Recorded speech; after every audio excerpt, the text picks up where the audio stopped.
परिवार में क्रोध करना होता है, जरूरी है। जैसे छोटे छोटे बच्चे हैं, अगर वो भयभीत हमसे नहीं हुए, थोड़ा थोड़ा भय होना जरूरी।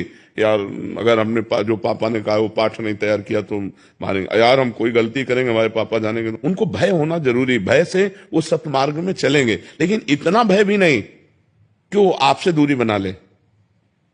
कभी मित्रवत व्यवहार करके ऐसे बैठते हैं, खेलते हैं कि वो अपनी छोटी सी छोटी कमियां भी आपको बता दें, और कभी पिता की तरह हम होकर उनको डांटते हैं जिससे वो भयभीत होकर के असत मार्ग का त्याग कर दें। लेकिन हमें क्रोध का नाटक करना है, क्रोध नहीं करना, जैसे शिष्यों से करना पड़ता है।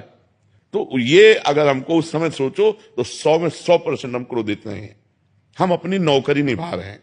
हमें गुरु भाव से उन्होंने स्वीकार किया, अगर उनकी गलतियां बन रही तो हमारा कर्तव्य है उनको डांट करके अच्छे आचरणों में युक्त करना। ऐसे आप पिता है, अगर अपने पुत्र को अच्छे आचरणों से युक्त करना है तो कभी कभी क्रोध का नाटक करना पड़ता है।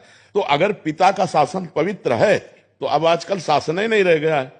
बच्चे पढ़ लिख करके माता पिता का अपमान कर रहे हैं, माता पिता की अवहेलना कर रहे हैं, क्योंकि बच्चापन से डाली नहीं गई बात।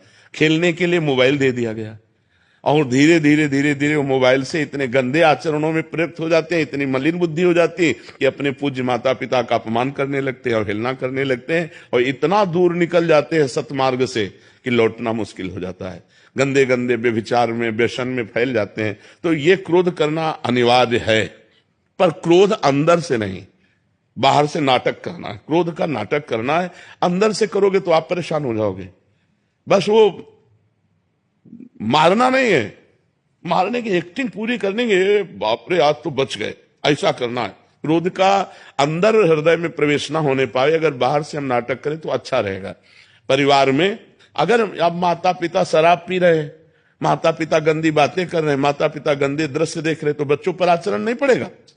तुम खुद अध्यात्मवान बनो और बच्चों को अध्यात्मवान बनाओ। बिना अध्यात्म से जुड़े किसी का जीवन मंगल में नहीं हो सकता। आज हमारा समाज जितना अध्यात्म से बिलग है, उतने देख लो क्रूरता में पहुंचता जा रहा है। कैसे कैसे समाचार आते हैं, मतलब क्या है क्या है, ये नौजवान कहां जा रहे हैं, कहां जा रहे हैं? क्या वो मनुष्य शरीर नहीं है? क्या वो अपनी बहन नहीं है?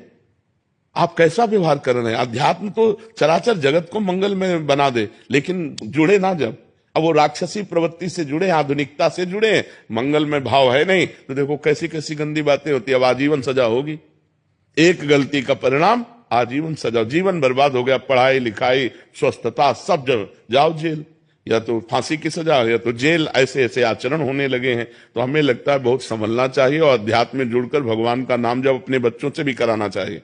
थोड़ी देर बैठकर कथा सुनानी चाहिए। सत्य शास्त्रों के श्रवण से बड़ा मंगल होता है। महाराज जी, बच्चे तिलक लगा के जाते हैं तो स्कूल को कह रहे हैं, स्कूल में कहते हैं कि ये कौन सा काला जादूगर। हाँ, तो दूसरा कर ले कि सूखी रज ले लेना, सूखी रज का ऐसे लगा ले तो चिन्ह नहीं बनेगा और तिलक भी लग जाएगा। अब स्कूल में तो जो